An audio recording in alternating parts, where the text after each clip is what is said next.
అనకాపల్లి జిల్లాలో హోంమంత్రి అనిత ఔదర్యాన్ని చాటుకున్నారు. ఇచ్చిన మాట ప్రకారం P4 విధానంలో నిరుపేద కుటుంబానికి అన్ని విధాలుగా అండగా నిలిచారు. ఎస్ రాయవరం మండలం దార్లపూడి గ్రామానికి చెందిన బాబ్జీకి 2012లో జరిగిన రోడ్డు ప్రమాదంలో 2 కాళ్లు కోల్పోయాడు. బాబ్జీ ఆరోగ్య పరిస్థితి గురించి హోంమంత్రి అనితకు తెలపడంతో ఉపాధి కోసం 2 జెర్సీ ఆవులను కొనుగోలు చేసి అందించారు. సీఎం చంద్రబాబు తలపెట్టిన P4 మార్గదర్శి బంగారు కుటుంబం ద్వారా బాబ్జీ కుటుంబానికి అండగా నిలిచామని అనిత తెలిపారు.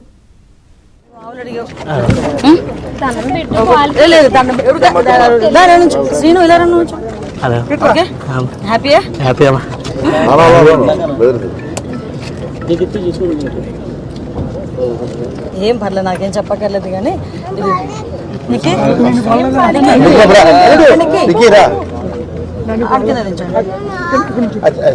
నీకే రావు.